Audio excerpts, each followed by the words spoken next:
Hello students, in this lecture we see some more examples on the Sn, means to find the sum of first n terms.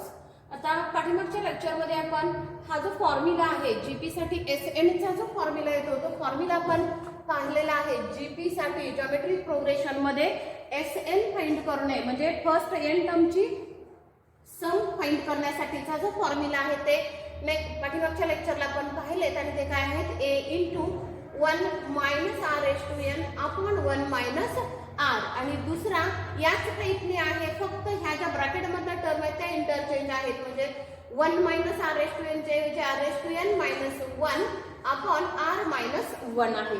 आता इथे clearly आपल्या लक्षात येते 1 minus something आहे. 1 minus म्हटलं की याच्यामध्ये आर जो आहे तो लेस दॅन 1 म्हणजे आर ची व्हॅल्यू 1 पेक्षा लहान असेल तर हा जो Sn चा फॉर्म्युला आहे तो वापरायचा आणि r s to n minus 1 आहे म्हणजे आर जो आहे त्या 1 पेक्षा मोठा असताना हा सेकंड फॉर्म्युला आपण वापरणार आहे. म्हणजे if r is less than 1 then Sn is equal to a into 1 minus r s to n upon 1 minus r आणि आर जर ग्रेटर दॅन 1 असेल then we have Sn is equal to a into r s to n minus 1 upon r minus 1. आता हे जे दोन formulas आपण पाठीमागच्या लेक्चरला बघितले यावर बेस आपल्याला एक्झाम्पल्स या लेक्चर मध्ये सॉल्व्ह करायचे. तर आता पहिलं एक्झाम्पल आहे. क्वेश्चन काय आहे बघा. For the following GPs find Sn. खाली जे ज्योमेट्रिक प्रोग्रेशनचे सम दिलेले आहे ज्योमेट्रिक प्रोग्रेशन दिलेले आहे त्याच्यासाठी आपल्याला काय करायचं आहे Sn फाइंड करायचं आहे. आता याच्यामध्ये पहिलं एक्झाम्पल आहे बघा. टर्म काय आहे 0.7 0.07 0.007 डॉट डॉट डॉट या टाइपने. ठीक आहे. आता Sn फाइंड करायचंय म्हणजे काय काय लागणार आपल्याला a आणि r च्या व्हॅल्यूज माहित असतील तर तुम्हाला Sn फाइंड आउट करता येते. सो हियर आता याच्यामध्ये a आपल्याला माहित आहे काय आहे रे a म्हणजे काय असते फर्स्ट टर्म असते आणि इथं फर्स्ट टर्म काय असते सिक्वेन्स मधली 0.7 आणि r काय असतो कॉमन रेशो असतो. कॉमन रेशो आपल्याला कसा काढायचा माहित आहे कारण हा देतानाच जीपी दिलाय आहे का नाही चेक करायचा नाही. जीपी दिलाय म्हणजे आर काढताना काय करायचं second term upon first term किंवा first term upon second term कोणत्याही मेथडने घ्या. आपण काय करतो रेग्युलरली सेकंड टर्म आधी घेतोय. सेकंड टर्म काय 0.07 अपॉन फर्स्ट टर्म आहे 0.7. आता हा सिम्प्लिफाय केला तर काय येतो इथे 0.7 आहे इथे 0.07 आहे म्हणजे काय होणार आहे इथे एक जर इकडे घेतला की हा इकडे येतोय म्हणजे हा जर सिम्प्लिफाय केला तर काय येतोय 0.1 म्हणजे आर ची जी व्हॅल्यू आली ती 0.1. आता 0.1 आहे म्हणजे आर जो आहे तो काय येतोय बघा 0.1 आहे म्हणजे obviously it is less than 1. आता लेस दॅन 1 असेल तर मग Sn चा हा पहिला जो फॉर्म्युला आहे तो वापरायला लागतो. सो आपल्याला a मिळाला r मिळाला. r लेस दॅन 1 आहे म्हणजे पहिला formula. So now what is Sn? Sn is a into 1 minus r s to n upon 1 minus R.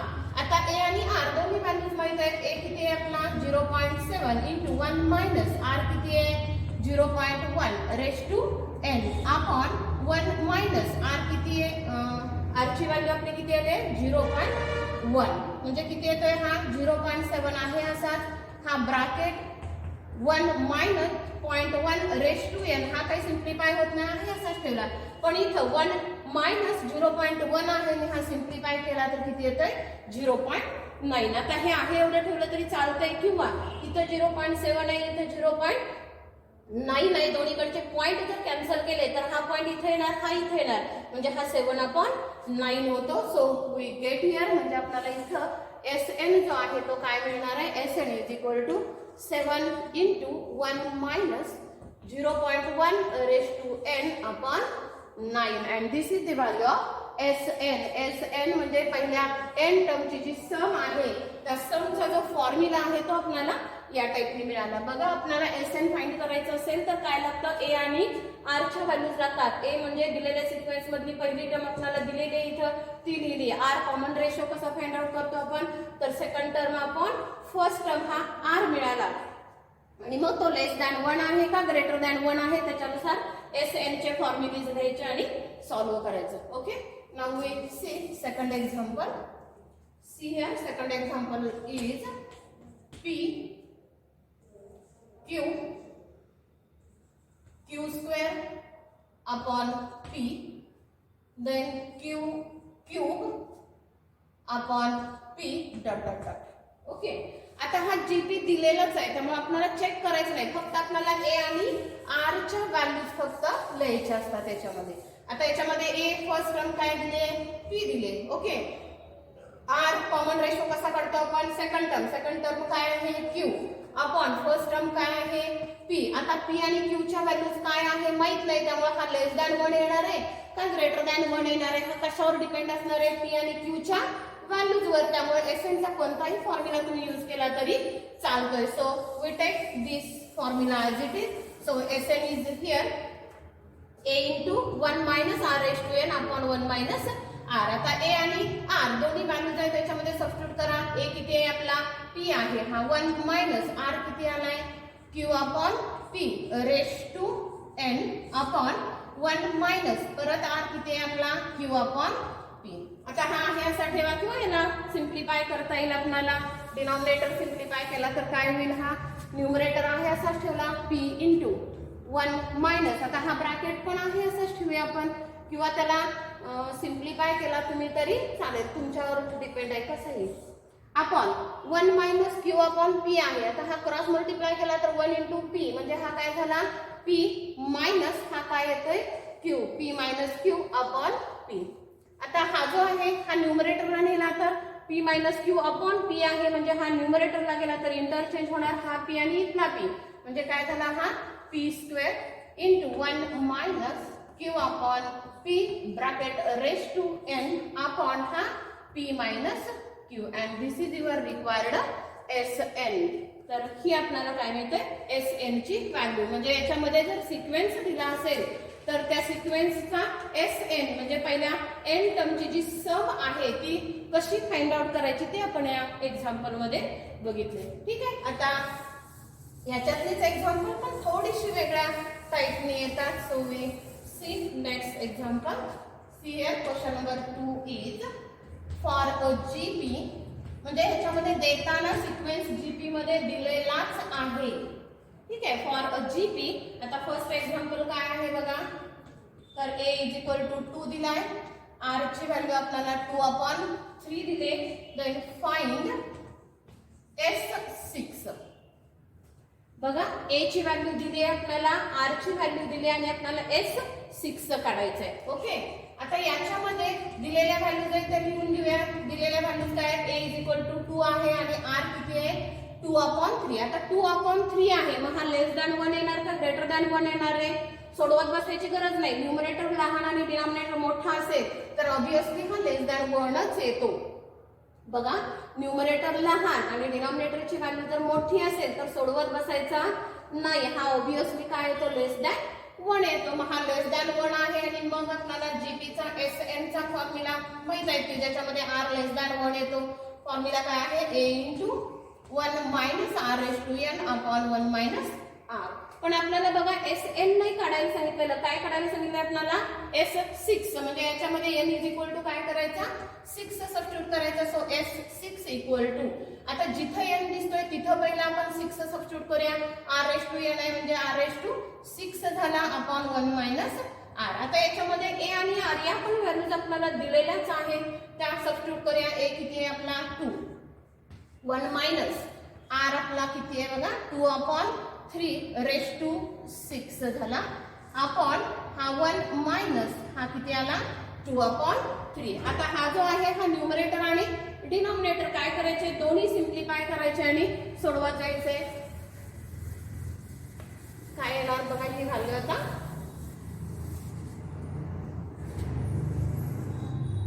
So S6 equal to, आता हा न्यूमरेटरचा 2 आपण आहे असाच ठेवला, हा 1 मायनस 2/3 ब्रॅकेट रेज टू 6 आहे म्हणजे हा काय होईल 2 raise to 6 upon 3 raise to 6 upon. आता हा इथला सिम्प्लिफाय करूया, 1 मायनस आहे क्रॉस मल्टिप्लाय केला तर 1 इंटू हा 3, 1 इंटू 3 म्हणजे किती झाला 3 मायनस हा 2/3 as it is. Okay, so that equal to, आता हा 2 आहे असाच ठेवला, हा 1 मायनस आता 2 रेज टू 6.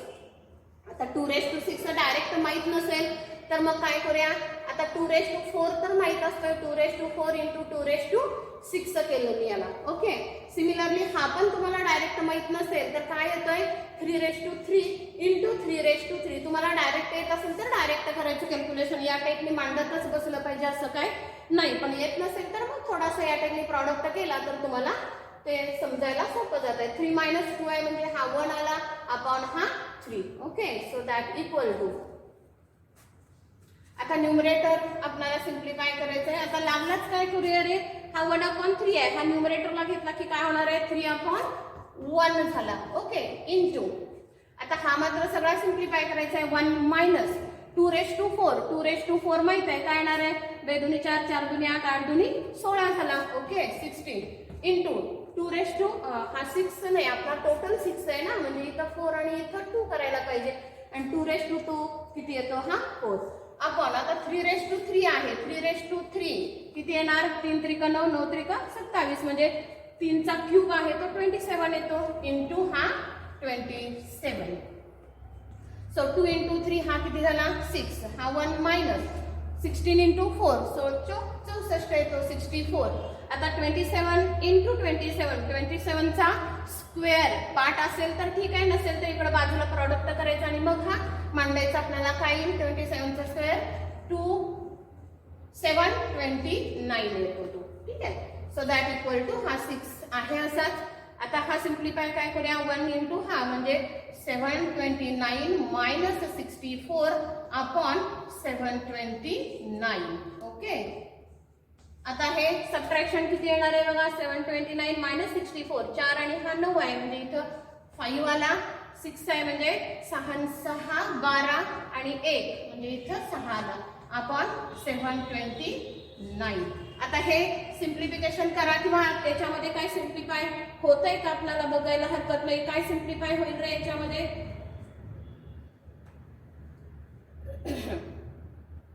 काय सिम्प्लिफिकेशन येतं इथं, हा सिम्प्लिफाय होतोय का बघा 6 आहे, इथं मात्र काय होतं रे 7 आणि 2 9, 9 9 18 बरोबर, म्हणजे अंकांची बेरीज 18 येते म्हणजे 3 न डिवाइड होऊ शकतो हा, म्हणजे काय येणार आहे हा 3 दुनी 6 आला आणि इथं काय होणार आहे 3 दुनी 6 1 7 आहे बरोबर, म्हणजे 12 आला, 3 चौक 12 आणि 3 त्रिक 9. अजून काय सिम्प्लिफाय होतंय का रे, 2 न तर काही डिवाइड होणार नाही कारण युनिटच्या प्लेसला 3 आहे. ओके, त्यामुळे हा आहे असंच ठेवूया आपण, फक्त 2 ने इकडे मल्टिप्लाय केला तर हा काय होणार आहे 5 इंटू 2 10, 6 दुनी 12 आणि 1 13 आणि 6 दुनी 12 आणि 1 13 अपॉन हा 2 4 आणि 3 आला. ओके, बघा सिम्प्लिफिकेशन कसं येत आहे, सिम्प्लिफिकेशन टोटली तुम्हाला मिळालं तर ठीक आहे. आता अजून हा सिम्प्लिफाय होतोय का तुम्ही चेक केला तरी चालेल. काय होतंय रे आता इथं बघा 4 आणि 2 6 आणि 3 9, अंकांची बेरीज 9 येते म्हणजे 3 भाग जाऊ शकतो आणि इथं 3 आणि 3 6 आणि 7 येते बरोबर, बेरीज 7 येते म्हणजे 3 डिनॉमिनेटरला डिवाइड होतोय पण न्यूमरेटर डिवाइड होत नाही, त्यामुळे तो आपण आहे असाच ठेवूया. ओके, ठीक आहे. आता सेकंड एक्झाम्पल आपण ह्याच्यामधलं घेऊया आणखी.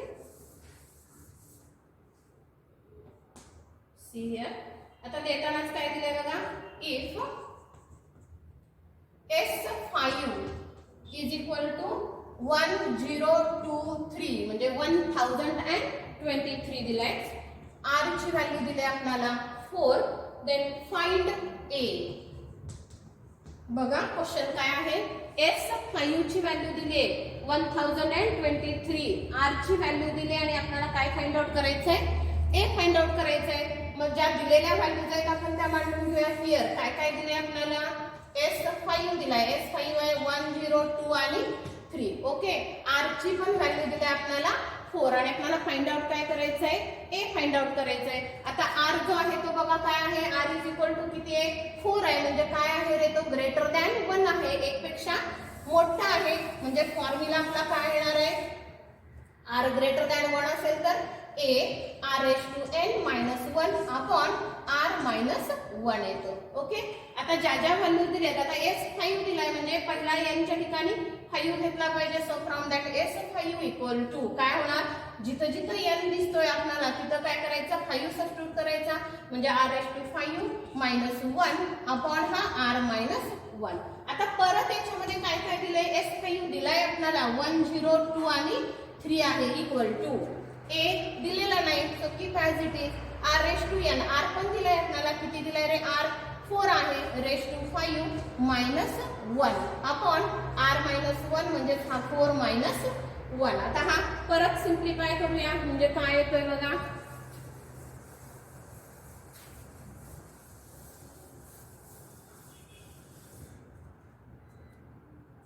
इकडची व्हॅल्यू दिली आपल्याला काय आहे 1 0 2 आणि 3 इक्वल टू ए आहे असाच ठेवला. आता इथं बघा परत 4:5 आहे डायरेक्ट तुम्हाला मिळालं ठीक आहे नाही मिळालं तर काय करता येईल रे. आता 4:5 आहे मी काय करते याला 4:3 × 4:2 करते हा -1 आहे असाच अपॉन 4 -1 आहे म्हणजे हा किती आला 3 आला. ओके सो 1 0 2 3 इक्वल टू ए आहे असा. आता 4:3 4 × 4 × 4 3 वेळा आहे म्हणजे काय येणार आहे 4 चौक 16 16 चौक 64 आलं म्हणजे हा आला 64 इंटू 4 चा वर्ग किती येतो 16 -1 अपॉन हा 3 सो दॅट इक्वल टू ए आहे असाच ठेवला. आता 64 × 16 हा आता प्रॉडक्ट करा. प्रॉडक्ट करून बघा तुम्ही हा 1 0 2 आणि 4 येतोय सोडवून बघा तोच येतोय का अपॉन हा 3 आहे असा. आणि मग हा 1 0 2 4 -1 म्हणजे किती होणार आहे 1 0 2 आणि 3 हा ए आहे असाच आणि अपॉन हा 3. इकडं 1 0 2 3 आहे म्हणजे दोन्ही बाजूला त्याच टर्म आहे त्या काय झाल्या कॅन्सल झाल्या म्हणजे ऍक्च्युली मिळालं काय आपल्याला तर 1 = a अपॉन 3 क्रॉस मल्टिप्लाय केलं तर 1 × 3 आणि हा a so from that we get a = 3. आपल्याला a ची व्हॅल्यू किती मिळाली 3. तर सिम्प्लिफिकेशन करताना डायरेक्ट तुम्हाला या 4:5 असेल ह्या त्या व्हॅल्यूज आहेत जर डायरेक्ट आल्या नाही तर काय करायचं इंडायसेसच्या रूलनी प्रॉडक्ट फॉर्म मध्ये लिहायचं आणि मग हा प्रॉडक्ट तुम्ही बाजूला केला की तुम्हाला सोल्युशन मिळत जाते. ओके ठीक आहे आपण अजून एखादं एक्झाम्पल बघूया याच्यामध्ये.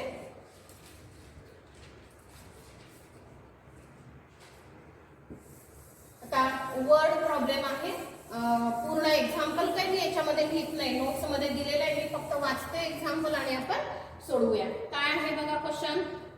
For a GP, sum of first 3 terms is 125. म्हणजे पहिल्या 3 टर्मची सम दिलेली आहे 125 and sum of next 3 terms is 27. म्हणजे पहिल्या 3 टर्मची जी सम आहे ती 125 दिल्या आणि त्याच्या पुढच्या 3 टर्मची जी सम आहे ती काय दिली 27. Then find the value of r. आपल्याला काय करायचंय r जो आहे त्या r ची व्हॅल्यू फाइंड आउट करायची. बघा आता क्वेश्चन देताना काय दिलाय जनरल कुठला पण एक जीपी दिलाय त्यातल्या पहिल्या 3 टर्मची सम दिली आणि त्याच्या पुढच्या 3 टर्मची सम दिली म्हणजे याच्यावरून 2 इक्वेशन्स येणार ती इक्वेशन सोडून आपल्याला r फाइंड आउट करायचंय. ओके आता जनरली जीपी मधल्या ज्या टर्म आहेत त्या जनरली आपण कशा दाखवतो तर सपोज जीपी मधली पहिली जी टर्म आहे ती नेहमी आपण कशाने दाखवतो ए या नोटेशनने दाखवतो आणि त्याच्या पुढच्या टर्म लिहायच्या असतील जीपी मधल्या तर आधीची जी टर्म आहे त्याला फक्त r ने मल्टिप्लाय करायचं म्हणजे पहिली टर्म a लिहिली तर त्याच्या पुढची टर्म काय येत्या a × r. आता हा जो आहे ह्याला परत एकदा r ने मल्टिप्लाय केला की काय होणार आहे a r². याच्या पुढची टर्म लिहायची असेल तर आणि एकदा r ने मल्टिप्लाय करा म्हणजे a r³. अजून लिहायची असेल तर a r⁴ या टाइपनी टर्म येतात. म्हणजे जीपी मधल्या जनरल टर्म जर तुम्हाला लिहायचे असतील आणि पहिली टर्म जर आपण नेहमीच ए या नोटेशनने दाखवत असू किंवा दाखवतो तर पहिली टर्म जर ए घेतली तर त्याच्या पुढच्या टर्म घेताना काय करायचं फक्त प्रत्येक टर्मला पाठीमागच्या टर्मला r ने मल्टिप्लाय करायचं. म्हणजे इथं ए आहे याला r ने मल्टिप्लाय केलं पुढची टर्म झाली a × r परत r ने मल्टिप्लाय केलं a r² परत r ने मल्टिप्लाय केलं a r³ या टाइपनी लिहिता येतात. 9 आता दिलंय काय रे आपल्याला तर क्वेश्चन मध्ये काय म्हणलंय की सम ऑफ फर्स्ट 3 टर्म्स पहिल्या 3 टर्मची सम म्हणजे कुठलं हा a ar आणि a r² ह्या पहिल्या 3 टर्म झाल्या 1 2 आणि 3 ह्या तिघांची सम दिल्या म्हणजे काय दिलं a + ar + ar² ह्या 3 टर्मची सम आपल्याला दिल्या 125 हे पहिलं इक्वेशन झालं. ओके परत काय म्हणलंय and the sum of next 3 ह्या 3 टर्म सोडून पुढच्या 3 टर्मची सम दिली 27. मग त्याच्या पुढच्या 3 टर्म काय येत आहे A R cube a R raise to 4 आणि त्याच्या पुढे घेतली तर काय येणार आहे ए आर रेस टू 5. म्हणजे त्या पुढच्या टर्म काय आल्या a R cube plus A R raise to 4 plus A R raise to 5 is equal to 27. हे दुसरं एक्झाम्पल, दुसरं रिलेशन मिळालंय. म्हणजे ज्या कंडिशन्स आपल्याला दिल्या होत्या त्या कंडिशन्स वरून आपण ही 2 इक्वेशन्स लिहिली. एक्झाम्पल मध्ये कंडिशन काय म्हटलं होतं त्यांनी, the sum of first 3 terms, पहिल्या 3 टर्मची सम 125 दिल्या and next sum of the next 3 term, त्याच्या पुढच्या 3 टर्मची सम किती दिली आपल्याला 27 दिल्या.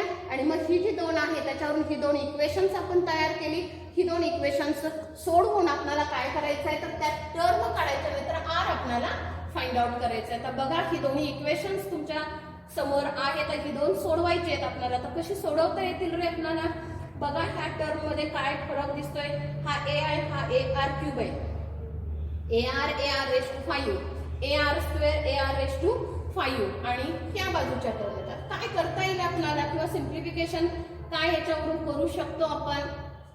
आता जे सेकंड इक्वेशन आहे बघा, सेकंड इक्वेशन मधून आपण काय कॉमन घेऊ शकतोय रे याच्यामध्ये, ए तर सगळीकडे दिसतोय आणि आर क्यूब आहे, आर रेस टू 4 आहे, आर रेस टू 5 आहे. आता याच्यामध्ये मी ए काय कॉमन घेत नाही, फक्त आर क्यूब कॉमन घेते दुसऱ्या इक्वेशन मधून.